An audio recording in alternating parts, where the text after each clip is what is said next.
Okay, so we will start a new topic today, right? Recursion. Okay, you're recording and let's start. Okay, why are we learning about recursion now? This is an algorithm topic, right? But we still have not completed all the data structures. And why are we introducing recursion?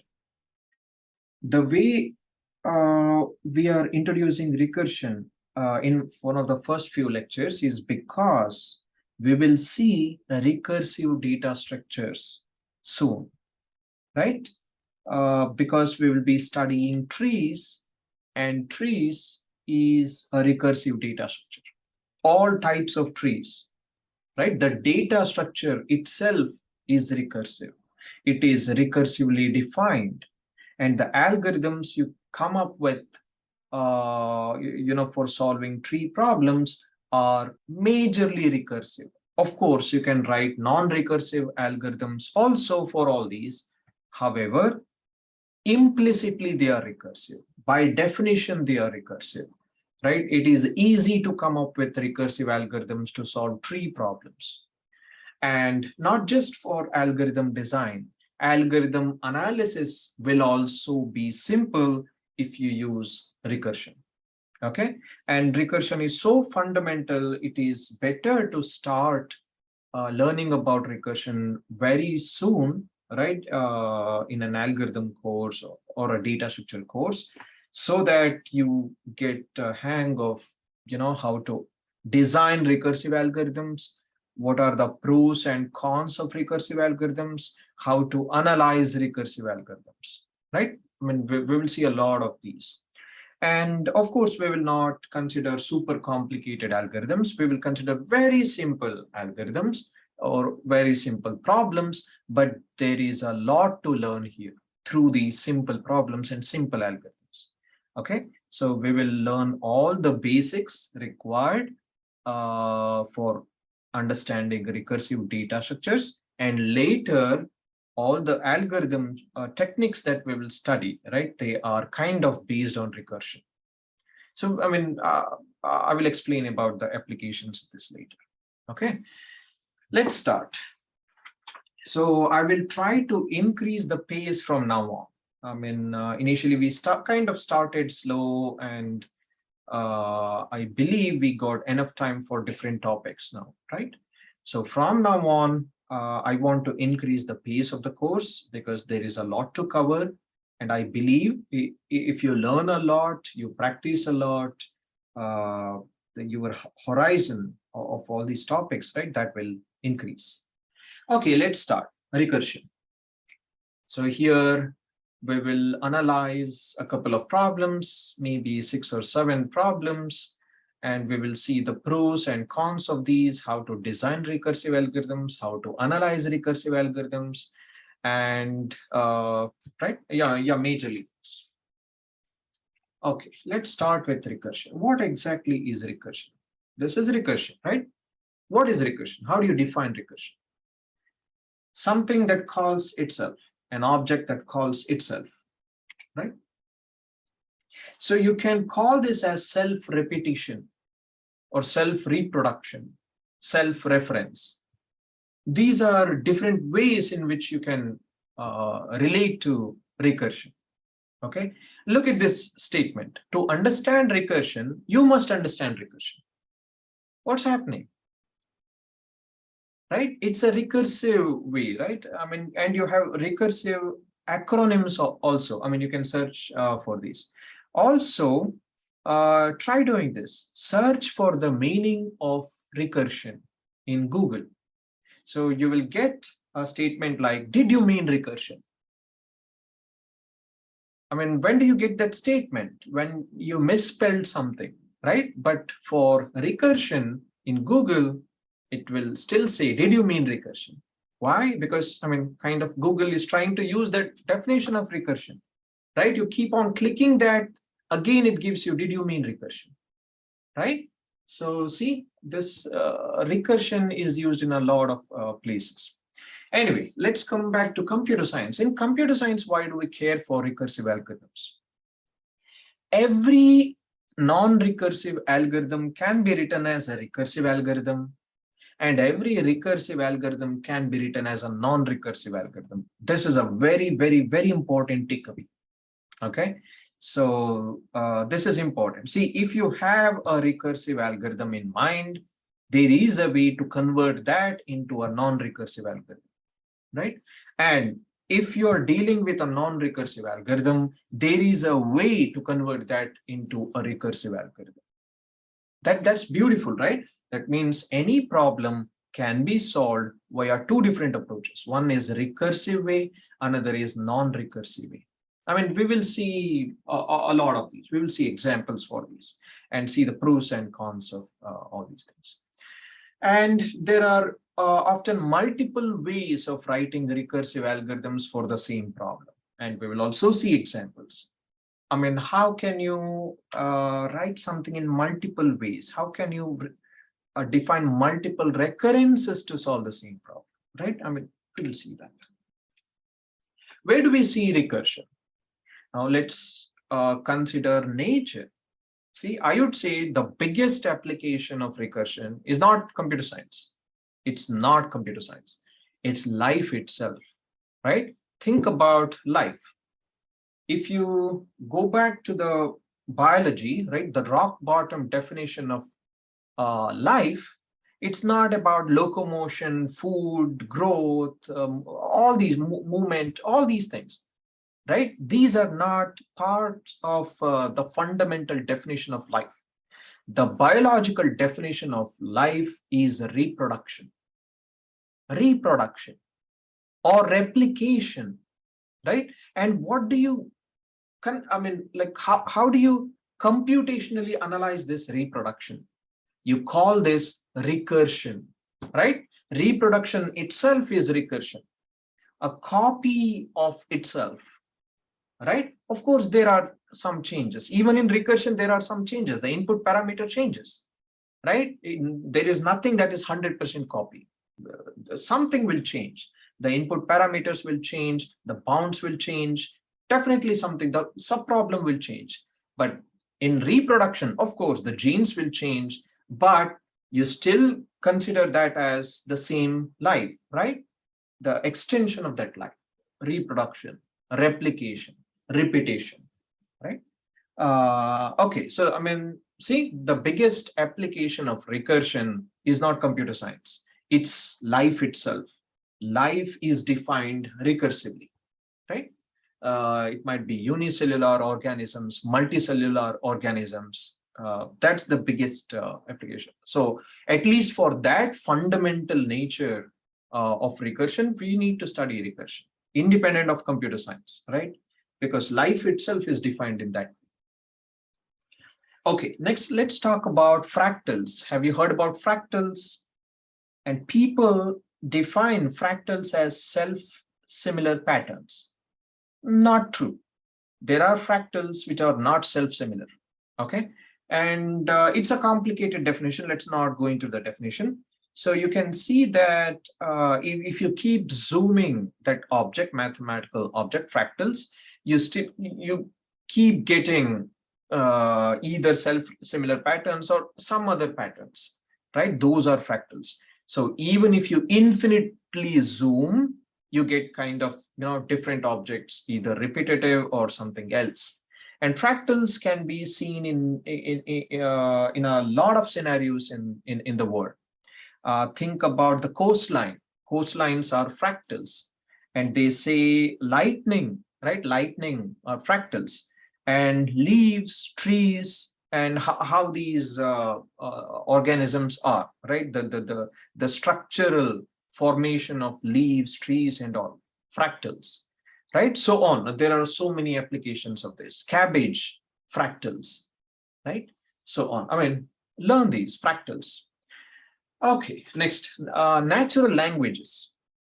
Do you know how the grammar evolves from the spoken language? In grammar, you have this subject, object, noun, pronoun, so on, right?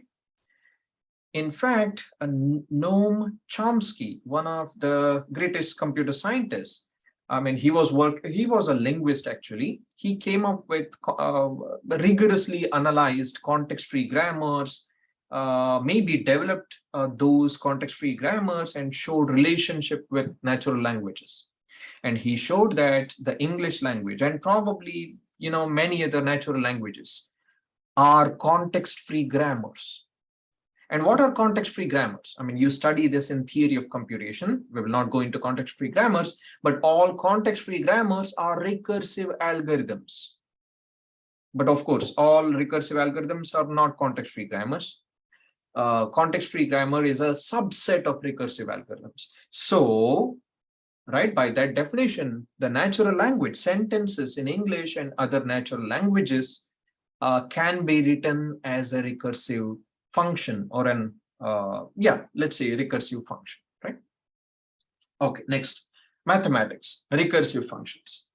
And currently we know how to rigorously define computation, how to rigorously define an algorithm, right? How do we do that?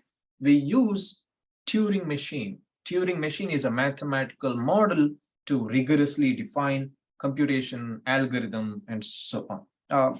A Turing machine is, right, the meaning of computation, right? The working of Turing machine is computation.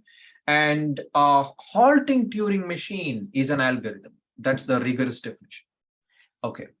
And is that the only mathematical definition of computation? No. That's not the only mathematical model. There are 10 plus different mathematical models to define what computation is.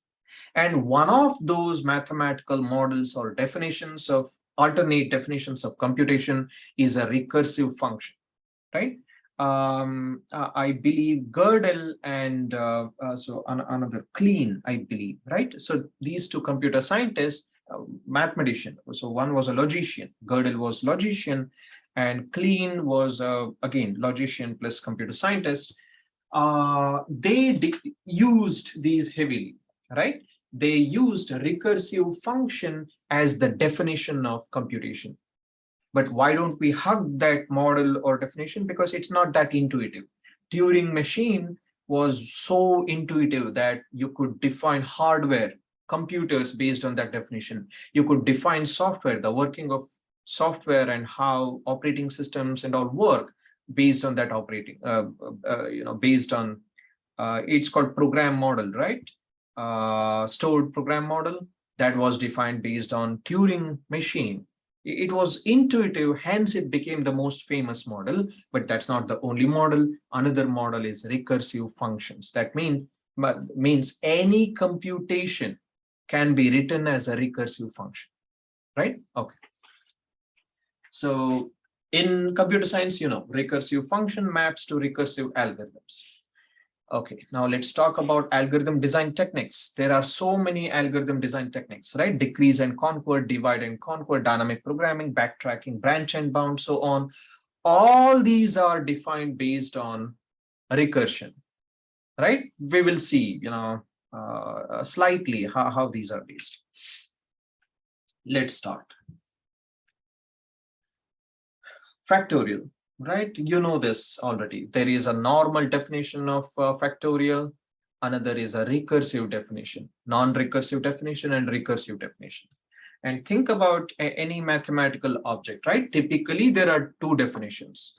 One might be one might be complicated to find. For example, prime number. Can we define a prime number using a recurrence or a recursive definition? Probably nobody knows. Maybe there is one, but probably nobody knows, right? It's unclear how to create the definition of prime numbers using the recurrence, right? But at least for many of the other problems, we know. So here is a, okay, so for most of these problems, I give the pseudocode and I give the Java program, okay? I will not explain the Java program. You can go over all this. I will majorly focus on the pseudocode. So pseudocode does not care about the data type, whether it is static, whether it is public, private, right? Whether we are throwing exceptions, so on.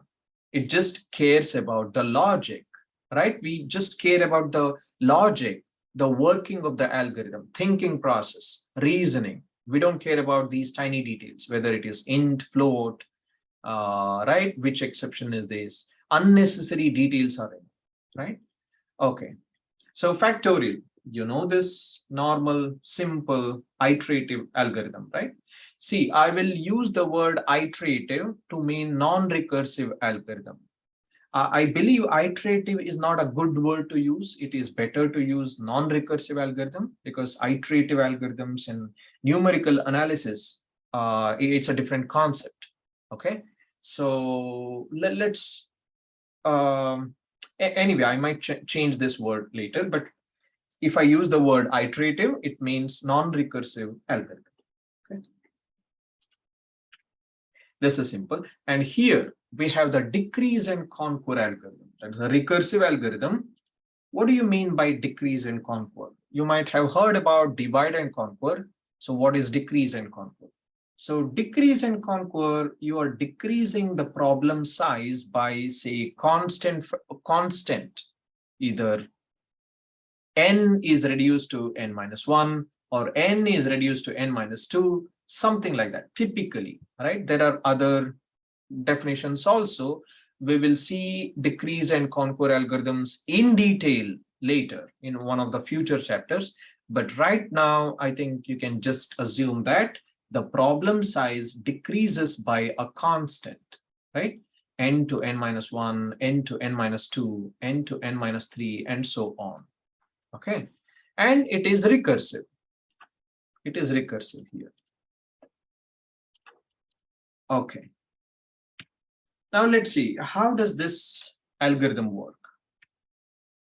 So you call factorial of 5. Factorial of 5, that will return 5 times factorial of 4. But you don't know what is factorial of 4, right? That's another function call. Factorial of 4 returns 4 times factorial of 2. Sorry, 3. 3, this is another call, factorial of 3. So this keeps on until you hit the base case. In the base case, factorial of 0 is 1.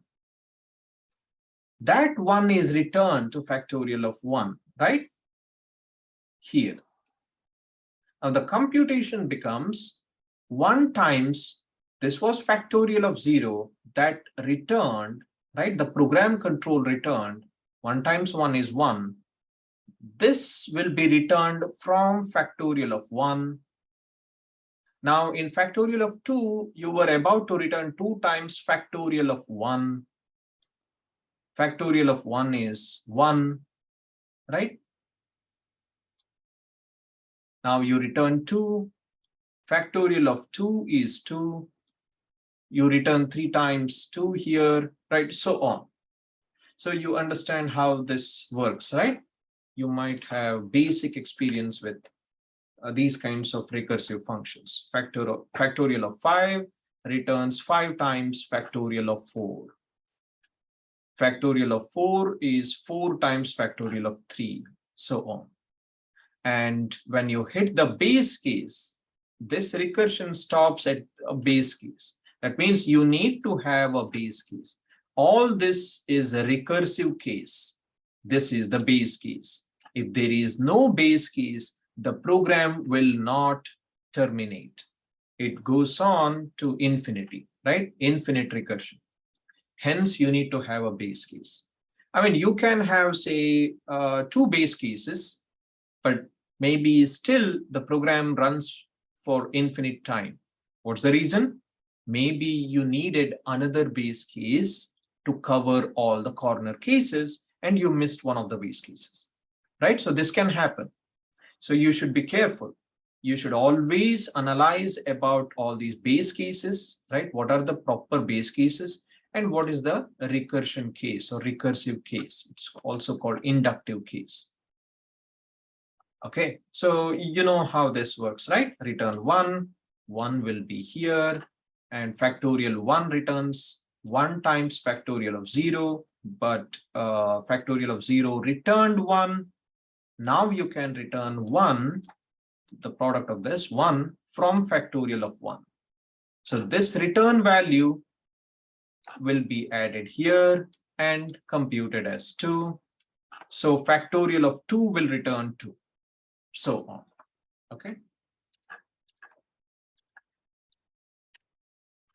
Now time complexity. So how do you write the time complexity? For recursive functions, you need to write recurrences. Simple. Recursive functions, you need to write recurrences. How do you write recurrences? So let's consider T of n to be the time taken for the program of program size or problem size or input size n, right? So T of n is equal to, see, T of n is the time taken for factorial of n. Then this takes T of n minus 1, right? Factorial of n minus 1 takes T of n minus 1. Now, how do you write the recurrence for this? You have the base case, you have the recursion case. So you need two cases. So if base case, if n is equal to 0, write the base case. If n is greater than 0, write the recursive case. Okay, if n is equal to 0, what is the time complexity? It is constant time, the base case, right? Constant time. What about n is greater than 0? How much is it?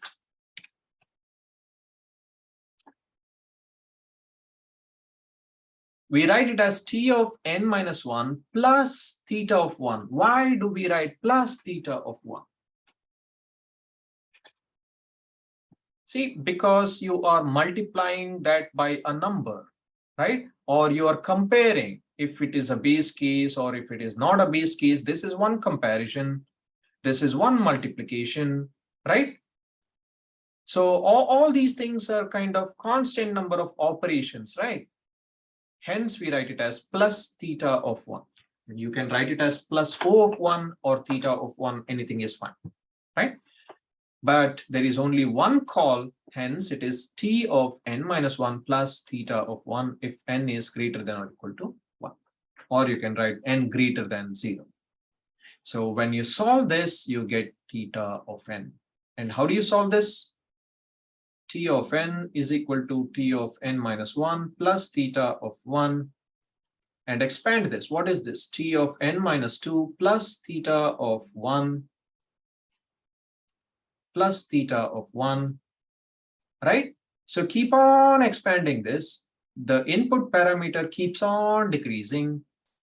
When it is T of 0, substitute theta 1, right? Theta of 1, theta 1, so on.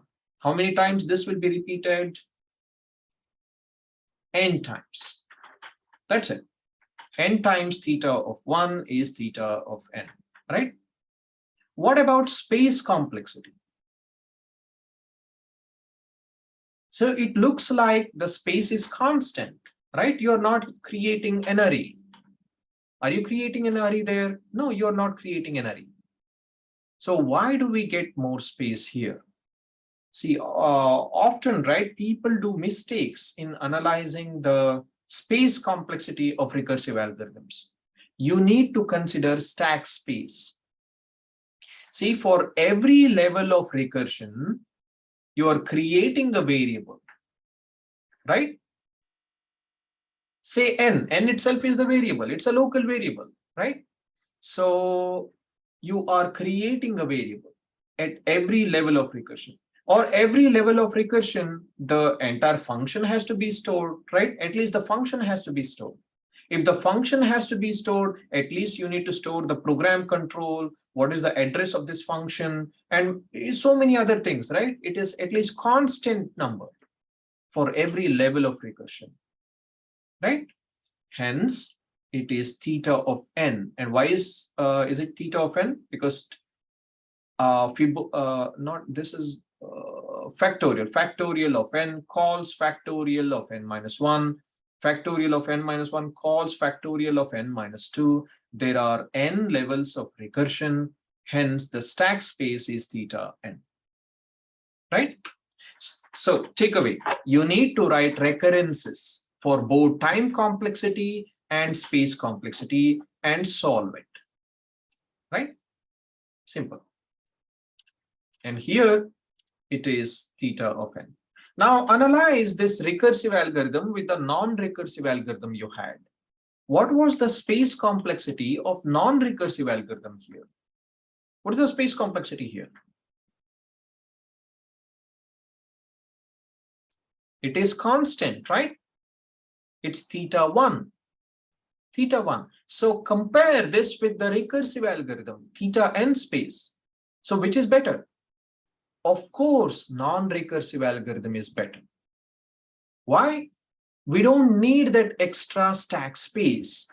If you implement it, the recursive algorithm will be slower for multiple reasons. One is the space complexity is more, stack space. Second, you need to call a lot of functions. You will be calling functions n different times. And function call is a very slow operation, right? You can also consider a function call as an operation, and it's a very slow operation. Why? Whenever you call a function, it's not like adding, right? You need to store the program control. You need to store all the configuration of that function, and many things happen at the operating system level or the runtime level, right? So function call is costly.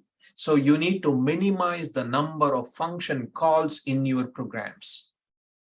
But sometimes when we say modularity, you are calling more functions, right? That is still fine, because there you focus more on generality, modularity, understandability, maintainability, and so on. That is fine. But here, this function call was unnecessary, right? So depending on the scenarios, if you want to write more functions to make your software 1 million lines of code more modular, go for it. That's okay. But whenever you can write a non-recursive algorithm and recursive algorithm for many of these functions, like factorial, unnecessary n function calls, right, is avoidable. Make sense? Okay, next. Now let's look at array search, right? So there are two types of array search. One is searching in an unsorted array, searching in a sorted array. Searching in an unsorted array. This is very simple. It is a linear scan because you don't know where the element is present or the value is present. So starting from the first position till the last position, you keep searching, right? If the target equals the array value at any position, you return that position. Okay, what if there are multiple copies, duplicates? You return the first occurrence of that value, right? I mean, return the position of the first occurrence. You don't care about, other occurrences. If the element does not occur, you return -1. Simple.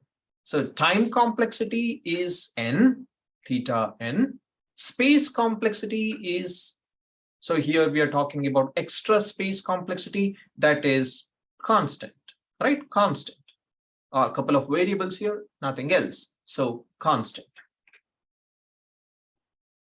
We can also write this using recursion. This is called plain recursion, right? This decrease and conquer. Majority of times it's like plain recursion, linear recursion. Now let's see. See, this is one way to write the code, but you can write different types of pseudocodes having a similar logic. Okay. See, this is one type of pseudocode. Let's see. What are we doing here? If I is equal to n, that means I is the pointer. It's like the scan pointer, right?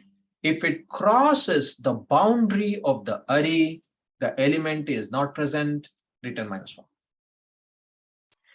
If the array at that ith pointer, right, is equal to target, then return I. Okay, so these are the base cases. If the element is not found, if the element is found, these are the base cases. Then you have the recursion case. What is the recursion case? Okay, you did not find any of these, but still there are, elements that you still have to look. So increase the pointer, right? Increment the pointer I plus 1 to n. And I mean, this was really unnecessary, but I just added it to give you the understanding what we are really doing. We are trying to, starting from this element, we will be scanning up till n minus 1. Okay, so this is linear recursion. Linear recursion, or a decrease and conquer algorithm, a recursive algorithm to do this unsorted array search. Okay, what if we write like this? What is the complexity? Very similar to your factorial function. Theta of n time, of course, you cannot do better here, right? Better or worse, the same thing. Space complexity, see, it's theta of n.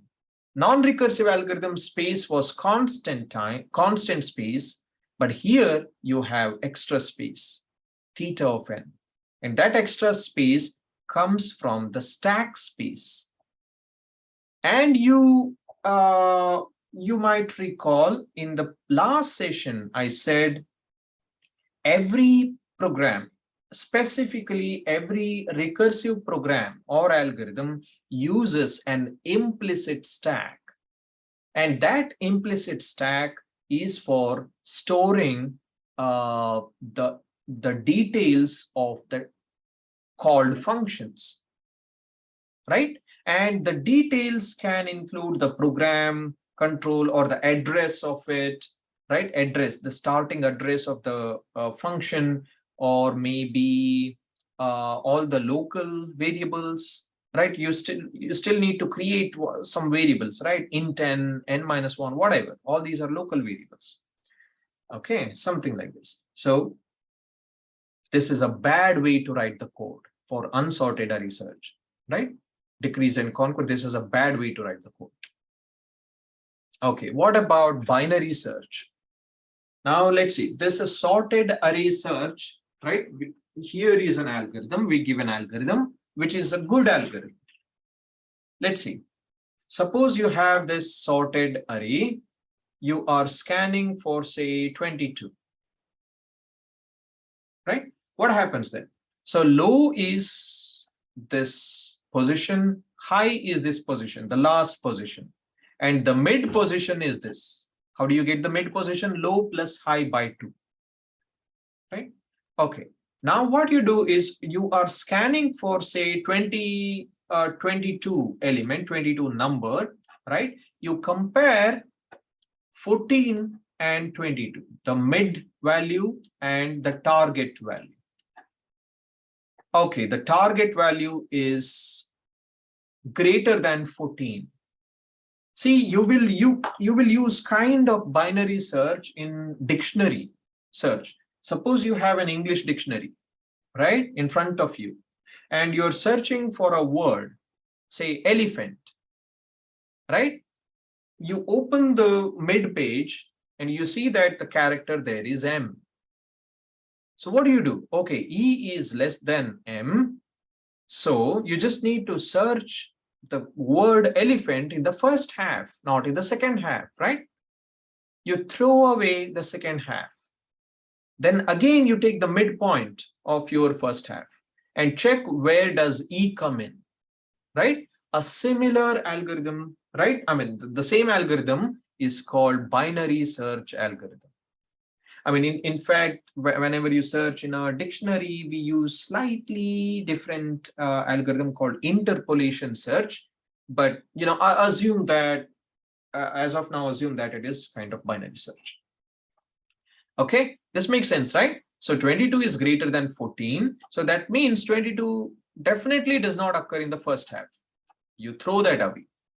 Next, again, this is your low now. This is your high because you are scanning in the second half. Now take the mid again.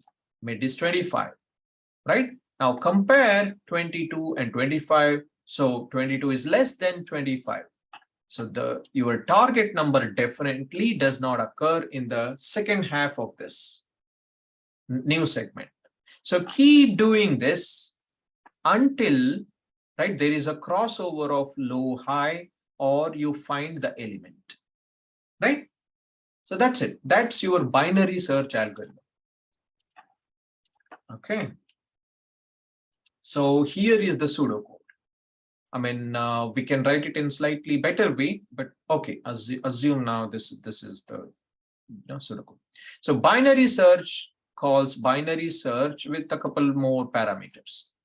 The starting index, the ending index. So this is a substring, right? Or subarray. Okay, so if low is greater than high, return -1. If low is greater than high, that means there is no element to scan. There is no subarray, right? So return -1. You did not find the element. Else, mid is equal to low plus high by 2, right? You should always find the midpoint. And then check if the mid element itself is the target. If it is the target, the problem is solved. Return the mid position. So here we are returning the position. Okay. Return the mid position. Else, if target is less than the middle element, if the target is less than the middle element, then what do? You throw the second half.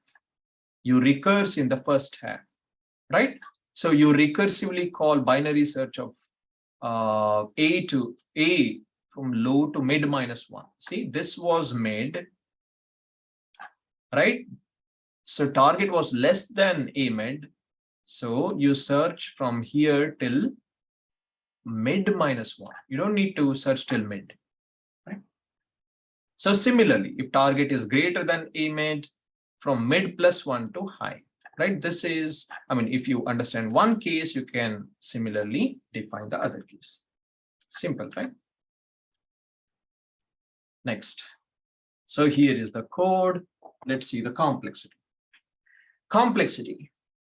So how do you write the recurrence for binary search? Sorted array search. So here we are using binary search algorithm. As before, define T of n and S of n as time and space complexity. At every iteration, you compare the mid element. Now let's see. You can try to write the complexity here itself. See? So this is just one call. So leave this. Let's write this as T of n.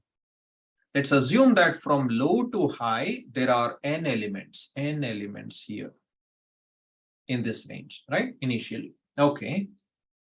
So this is a constant time operation. This is a constant time operation, right? So now here is the big deal. So in the worst case, what can happen? Either line 8 will be called or line 10 will be called, right? Line 8, this function call or this function call. Of course, you know, in the best case, right, it can directly hit lines 5 and 6 and you can return the mid position. I mean, you can be lucky, right? But in the worst case, what happens? In the worst case, right, either I mean, function call in line 8 or line 10 will be called. Let's see. Only one of these two will be called. Both lines 8 and 10 will not be called, right? Because this is an if-else ladder. So if we go in this call, it is n by 2. If line 10 is called, it is n by 2 because the size of the problem is decreasing by 2. This is n by 2 elements, n by 2 elements. approximately, right? I mean, we don't really care for floor, ceiling and all. I mean, you can kind of round that off. Let's say it's n by 2. But can we write T of n calls T of n by 2 plus T of n by 2? No. Remember in the analysis slides, we said if it is an if-else ladder, then only one of these functions will be called, not both. And you need to take the max time for these functions. Max of time for this function and time for this function. But the time for both of these functions is kind of the same. Hence, we write it as is equal to T of n by 2, right? Plus theta 1 or O of 1, right? If what? If n is greater than 1, if the number of elements is greater than 1, then it is this. If number of elements is 1, see, when low is equal to high, suppose low is equal to high, you will definitely return, right? You will definitely return. So it is theta of 1. Make sense? So, Professor, go ahead, ask your question first. Sorry, Stacy. It's okay. I found here the corner case was not covered. I say you cannot find anything. Which one? Nothing is found. I mean, what you are searching, the target is not in the searching tree.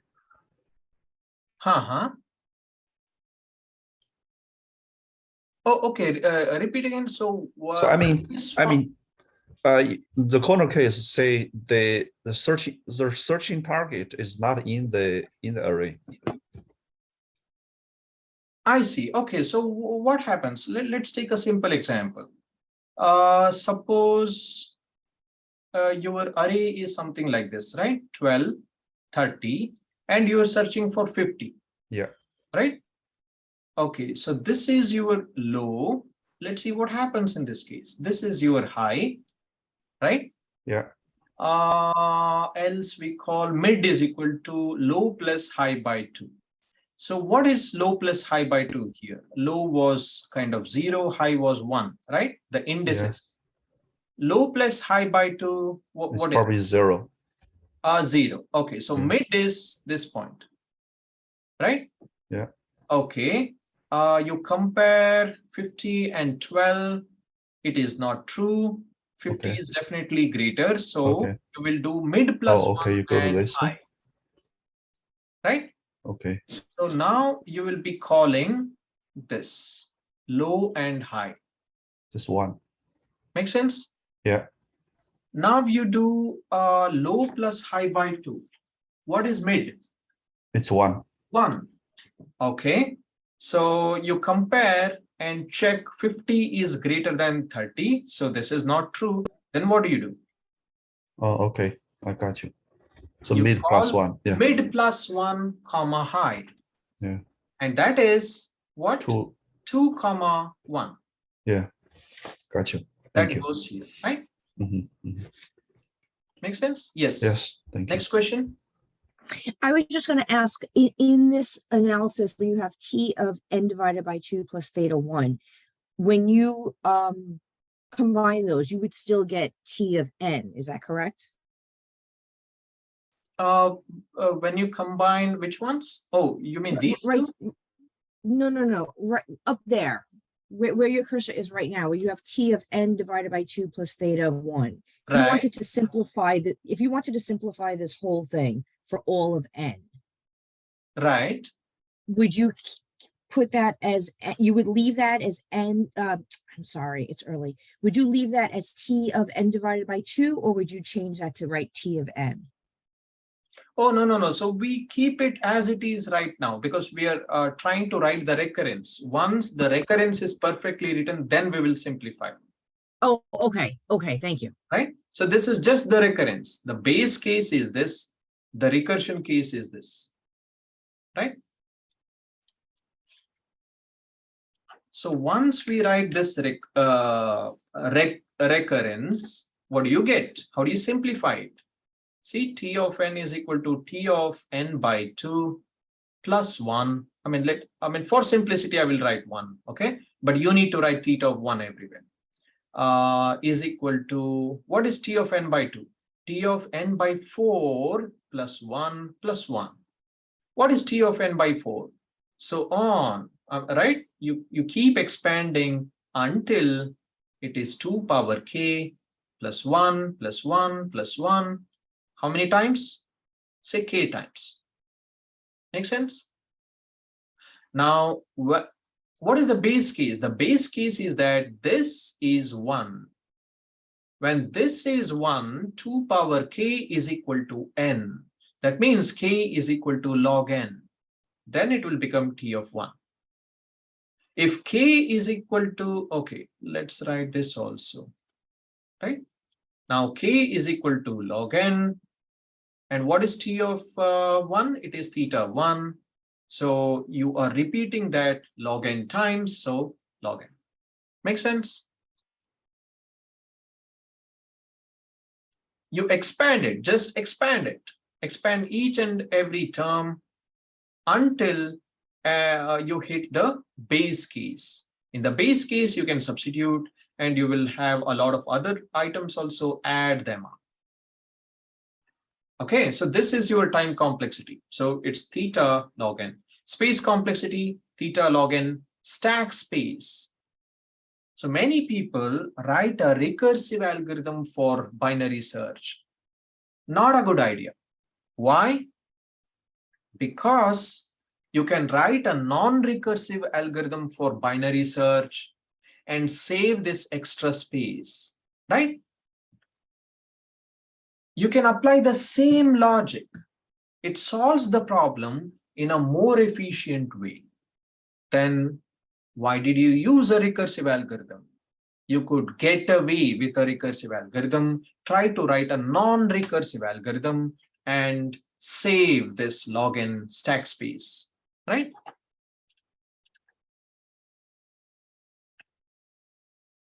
And here is your non-recursive algorithm. So Professor, based on all of this, forget like recursion where the function is calling itself. Is it just bad practice to put methods inside a loop? Because you're going to get the same effect. If it's a different method or the same method, you're going to get the same stack space problem. So is that just bad practice to put method calls inside loops?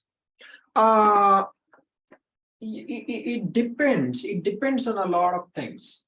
See, for modularity, I think in one of the sessions I said, try to write functions, create functions, right? Because it's more modular. Suppose your software is written that way, then you still have to call a lot of functions, right?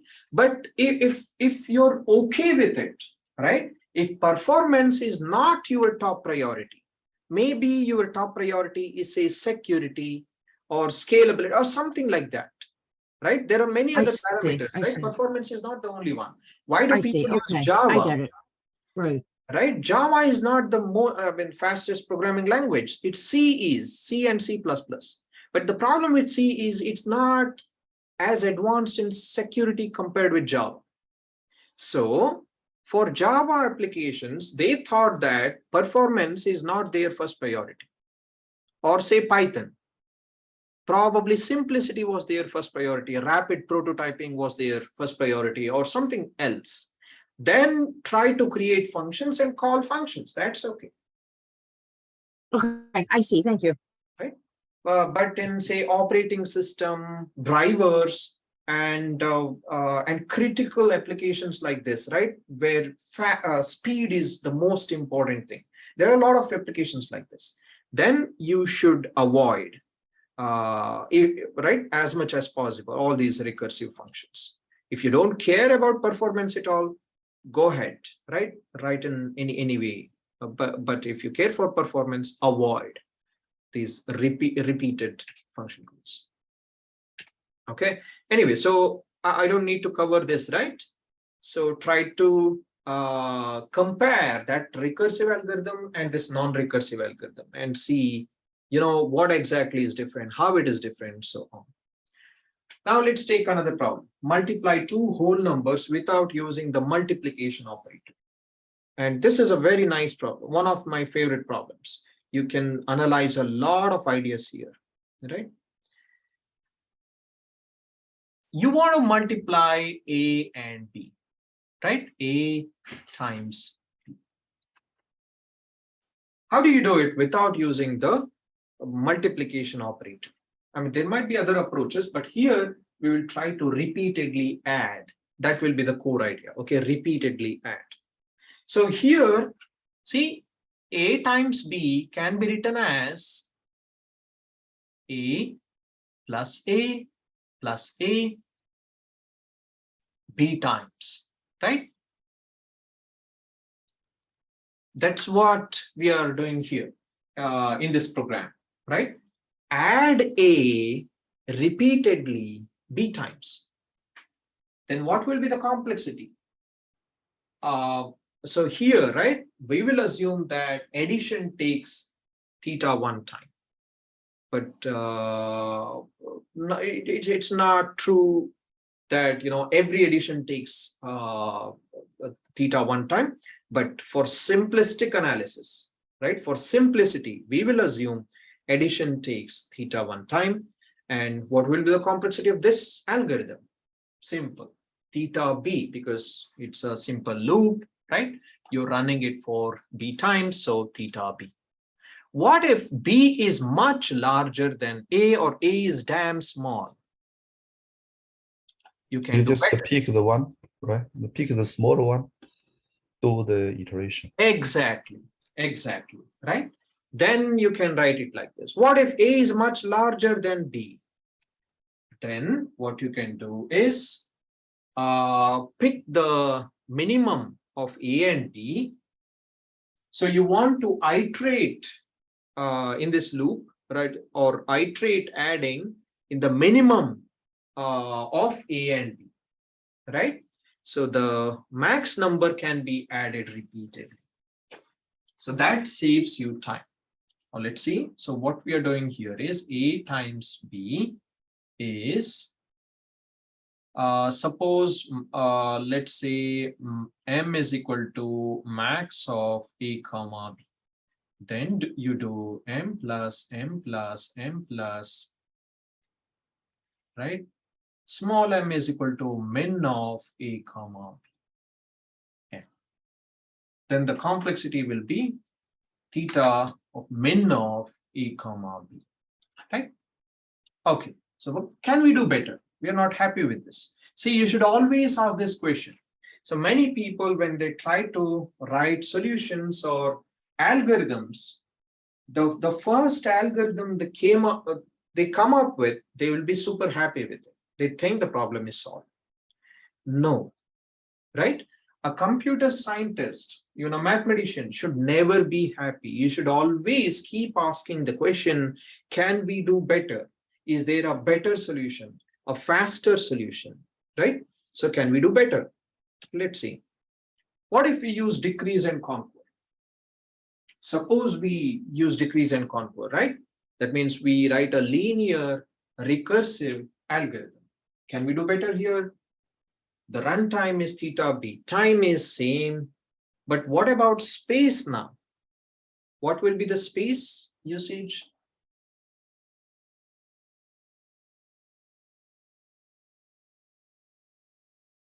Is it theta b? Right, it will be more. So actually this code is worse than whatever we had before, right? So similarly, you can also use decrease and conquer for other types we have seen, but the space complexity will be more because of stack space, right? There is more stack space for these recursive algorithms. So this is not better. So can we think about some other approach? What if we break all these numbers into two components, right?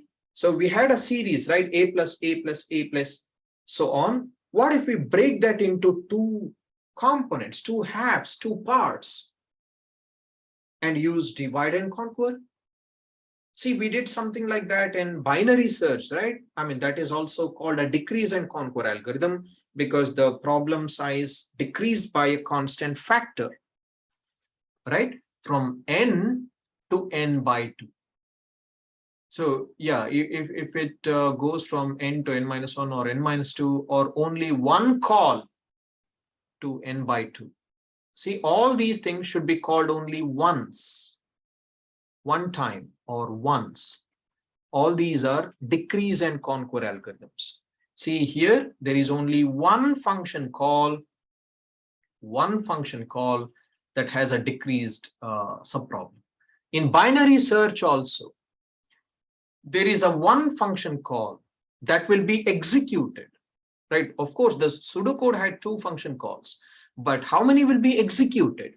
Only one, right? One time or once execution of the subproblem, right? So that's a decrease and conquer algorithm.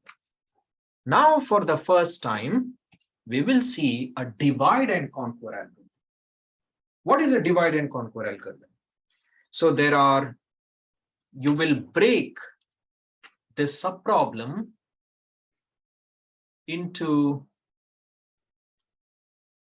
pieces and call them all, right?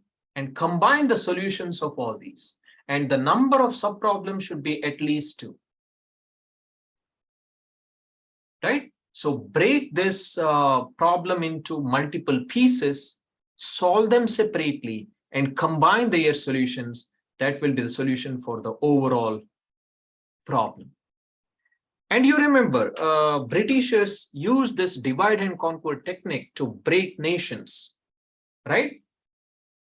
So this is the exact technique that Britishers used in conquering nations, ruling them all, right? Okay, now let's see how this approach works. So what are we doing here? Let's think about it.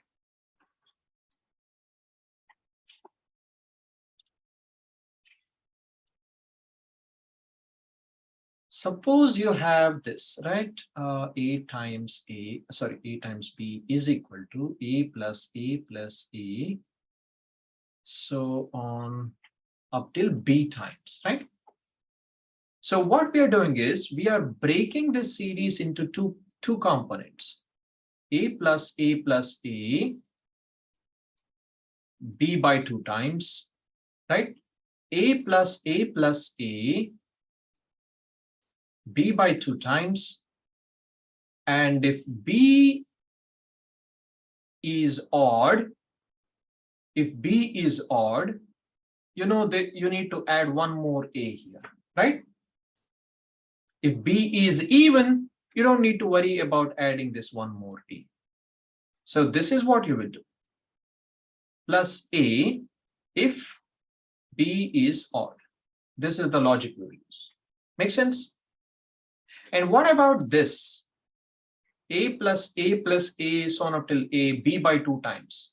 You can write it as product of A comma B by 2, right? See, this was the problem. You split it into two components. So this looks very similar to this, right? Just that the size is different. The size is B by 2. So this is a recursive call. And this is also size is B by 2. So this is another recursive call. Let's call it as part 1, part 2.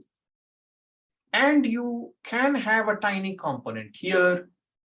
You need to add one more A if B is odd, right? If B is odd, then add one more A. I mean, it is simple. If B is equal to 5, right? So this is 2, this is 2, and you need to add one more A, right? So that's the reason we have this logic. Make sense? Do you agree? This is a divide and conquer algorithm. Now Professor. Yeah. Here, I don't know why, say part 1, you make the product A and B over 2, right?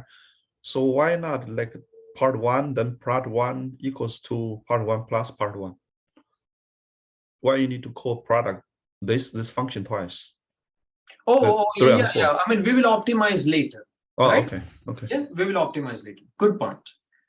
Okay, now let's see. T of n, we can write it as 2t of n by 2, right? We are calling this function twice. So 2t of n by 2 plus theta 1. All these are constant time operations, right? Plus theta 1. In the recursion case, in the base case, it's theta 1. And you solve it. We will not show how to solve it here. So try to expand it. Use the same approach that we have seen, right? Expand until you hit the base case, right? So you will see that this is min of a comma b. And what is the space consumed? The space, what is the space consumed here? If this is a serial execution, it will be log of. Log n. Is it log n? Log minimum a and b. Is it Log log of- min of ab? No, just log B. Exactly. Oh yeah, Yeah, log log b. b. Yes, clear. This Yes, is log that's b, right. That's right? The space complexity is log b. You're right. So try to write a recurrence for that also. Right? Well, hold on a second. Hold on a second. If you go back to it's log minimum, right? So here, the b actually is minimum of a and b, right? Oh, I see. Oh, okay. I see. So you're right. Because I did not see this before. So this b is really the min. Correct. So if we just look at this logic, it's b, but we have another logic here, right? So this Yes. b takes the min of original a comma b, so it is log of min of a comma b. You're right. Right? Make sense? Okay, now let's proceed. What do we have here? Now we can apply your optimization. What you said is we don't need to calculate this again and again, right? We can call it only once. Yes, we will do the same thing. Right? Why did we call product of a comma b by 2, product of a comma b by 2 twice? It's unnecessary. We are recomputing it. So here we are just only computing once, but adding it twice. Right? Similar logic, but we removed one function call. Now this is no longer a divide and conquer algorithm. Now this is a decrease and conquer algorithm because you are calling a subproblem, right? There is only one subproblem that is being called. And what happens to the complexity? Look at this. From min of a comma b, we get log of min of a comma b, right? Log of min of a comma b. We just removed one function call. Just removing one unnecessary function call. Reduce the complexity from kind of say n to log n. Look at this huge difference. There is a huge difference here, right? We had min of a comma b, that was reduced to log of min of a comma b. See the power of reusing here. Now this is a good decrease and conquer algorithm, right?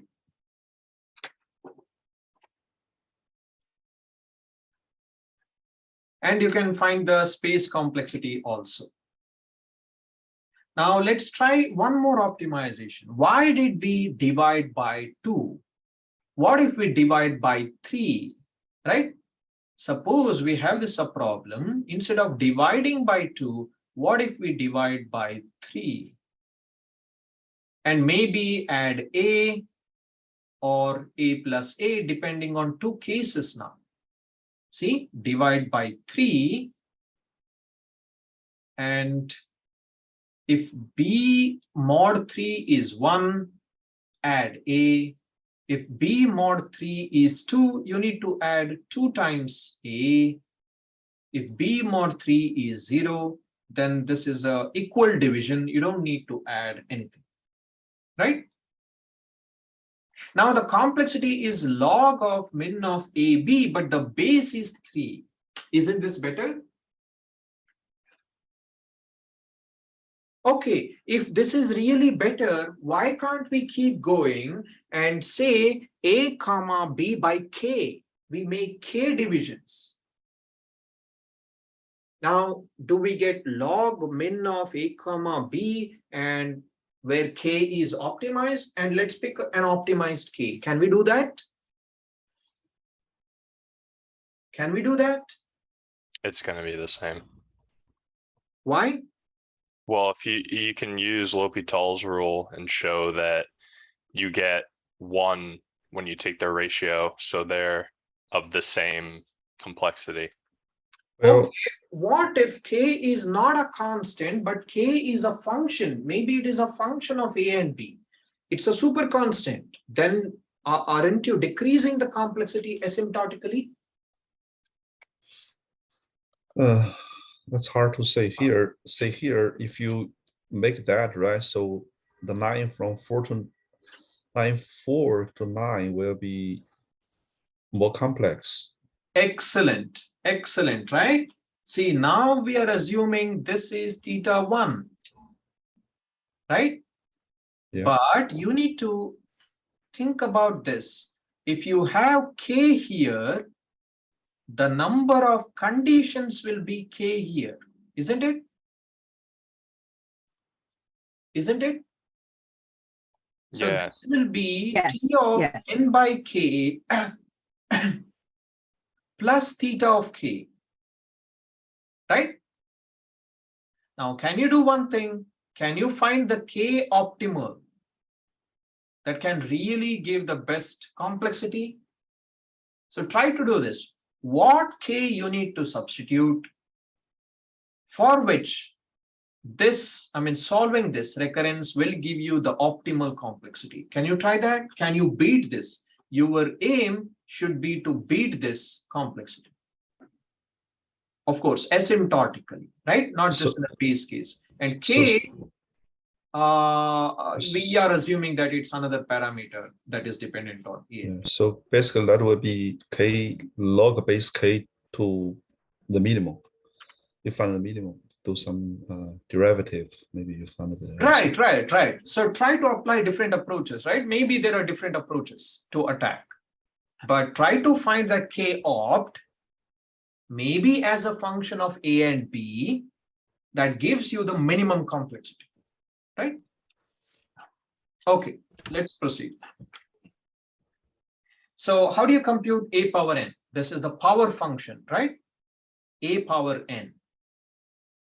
And see, whenever you see a problem like this, A power n, you shouldn't restrict yourself to a number. A can be a number, A can be a matrix. Then you have matrix power n. What if A is a polynomial? Polynomial power n. So the algorithm you come up to solve these simple problems can be useful for more complicated problems like, say, matrix power, polynomial power, and so on, right? You can reuse that logic or reasoning.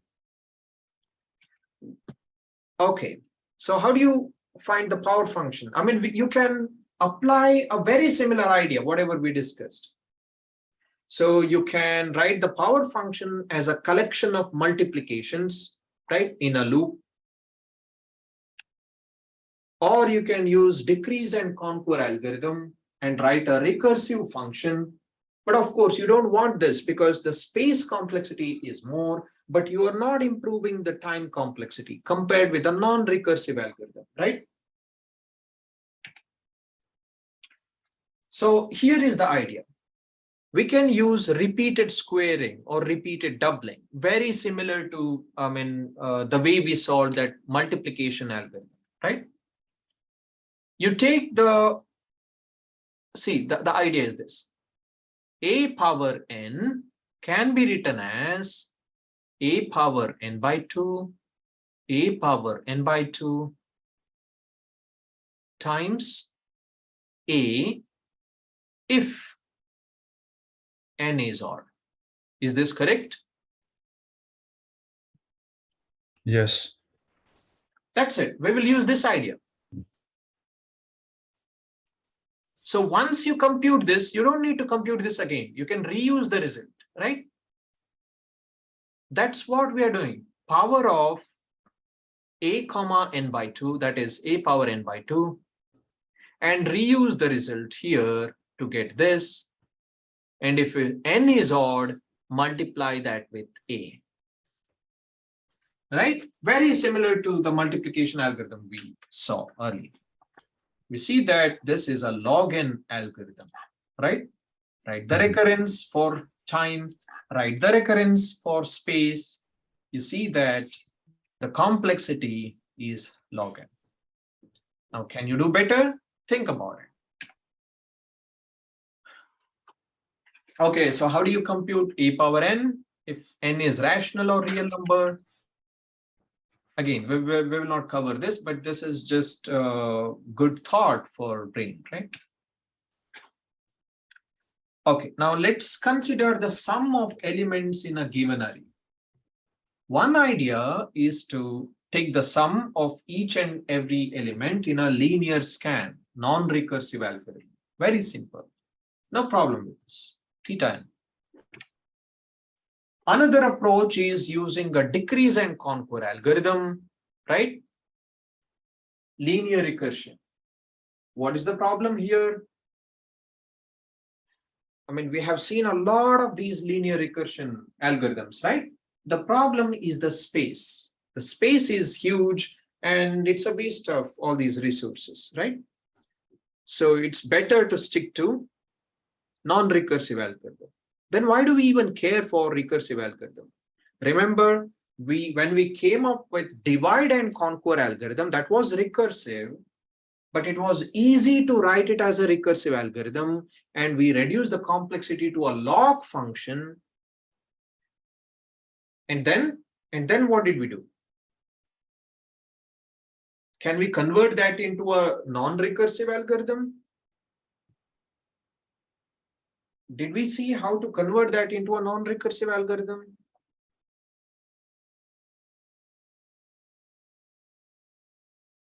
Yes, we did. For a times b. See, where did we see the non-recursive algorithm for this? We didn't, because there's Right. your calling product here. We didn't. Right. So can you try to write a non-recursive algorithm for this? Try to write a non-recursive algorithm, right? Why do we want to do that? To save space, right? So try to write a non-recursive algorithm here. Okay, let's come back to this. Okay, you understand how this works. Now let's see a divide and conquer algorithm. So how does the divide and conquer algorithm work? You have the array, right? 1 to n, whatever. You split that array into two halves, two parts. Now recursively compute the array sum for the individual parts, right? Individual half. And add those results. You get the array sum, right? So this is a high level picture, overview of the idea. This is the array, the input for the entire problem. Split it, right? Cut it into two parts, this part and this part. You recursively call the array sum for this. You recursively call array sum, right? Say this is sum 1, sum 2, then you do sum 1 plus sum 2. Make sense? Okay, so how do you write the pseudocode? First, let's see the pseudocode and then we'll look at the example. So here is your pseudocode. A of low to high. See, we are not writing 0 to n minus 1. it's better to write it as a substring or subarray, arbitrary subarray. For arbitrary subarray, you need to give a starting point and an ending point, right? It need not always be from 0 to n-1. So, I mean, consider this as one of the good ways of writing pseudocodes. Do not write always from 0 to n-1, right? So try to write an arbitrary subarray, low to high or left to right, something like that. Okay, then we have array sum. Okay, you know these things, right? It's similar to your binary search algorithm. So we have this case and this case. If low is less than high, then take the sum of all the left elements, left half, sum of all right half elements, call it as part 1, part 2, and return part 1 plus part 2. Simple, right? And here is the execution for a simple problem. So what do you do here? You recursively call array sum for the left half, array sum for the right half. What happens here? Again, you recursively call array sum for the left half, array sum for the right half. What about this? You recursively call array sum for the left half, array sum for the right half. Okay, so this is part 1 and part 2. You return part 1 plus part 2, that is 7. And similarly, you do similar computations here, right? So now this is part 1 for this subproblem. For this subproblem. For this subproblem, the answer is part 2. You add part 1 and part 2. Right? Again, this is part 1 and this is part 2 for a higher level subproblem. Okay? See, this is recursion. Make sense? See, whenever you have to write diagrams, there are two types of diagrams, right? One is this is the high level diagram. Array sum of n is array sum of n by 2, array sum of n by 2. And this is the diagram for a particular example showing every step of recursion, right? Until the base case. What is the base case? When the base case size is 1, you return that directly, right? I mean, you don't split it. You return that directly. Okay, next. See, when this is the base case size. Here, when low is equal to high, n is equal to 1. You return that element. Okay.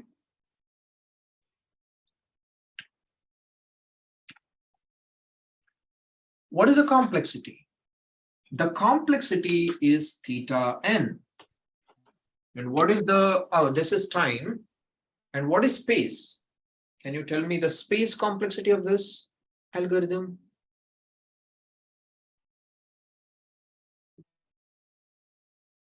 Isn't it still theta n? Is it theta n? Well, you're making it smaller and smaller each time, but you still have n holders, if you will. You're not So then what is the space complexity of the other algorithm we saw? Maybe this. Isn't it also similar? Was it this one or which one did we see? Okay, I think we saw this one, right? What is the space complexity of this algorithm? oh, b over 2. So for this one, it would, the space would be 1, would be constant. Is it constant? I think it's n over 2 because you only calculate that one. Can you go back to the original? Or wait, are we talking about this one or the sum? Yeah, okay, let's take the sum, right?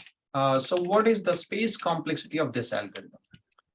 Yeah, so part 1 and part 2 don't exist at the same time. So you're only going to look at 1/2. So you're only going to have n over 2 open at one time. So it's n over 2.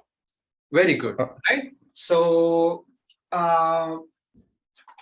this is slightly complicated, space complexity, right? Space complexity is different for a serial execution. Space complexity is different for a parallel execution. That means if you're running this algorithm on a single processor, the complex space is different. If you're running this algorithm on multiple processors, then this algorithm has a different space complexity. And why is that? The reason is, see, if you are expanding this array sum, you're not looking at the second call. You're just expanding this until you're finally done with it, right? See, you won't expand this. And you keep going and you hit the base case and then you return. Then you look at the next subproblem and you hit until the leaf of this tree. So on, at any point, you are going from the root to a leaf only via one path, right? So here it's the size is n, n by 2, n by 4, and so on, right? So constant time, constant space for this, constant space for this, constant space for this. How many levels do you have? You have log n levels. So serial space complexity is log n. And unless otherwise mentioned, everything is serial execution here, right? Okay. Then why do we care about this divide and conquer algorithm over the non-recursive algorithm? Why should we care? I'm saying that this is a very good algorithm. Why should we care?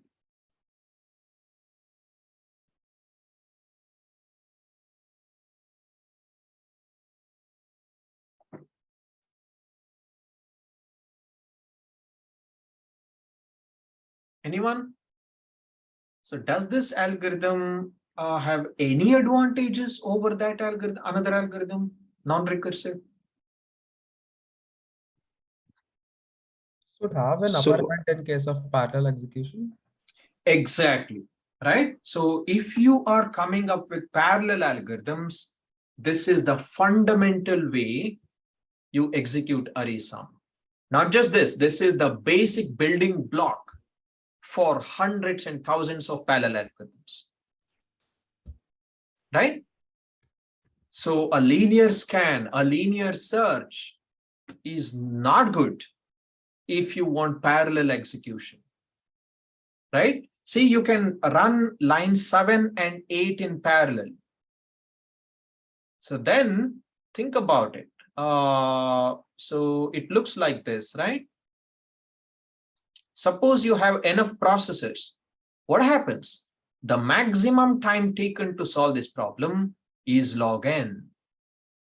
On the other hand, the maximum time taken to solve that non-recursive problem is n. Right? So this is called depth or span, right? We will see this later, but this is a beautiful concept.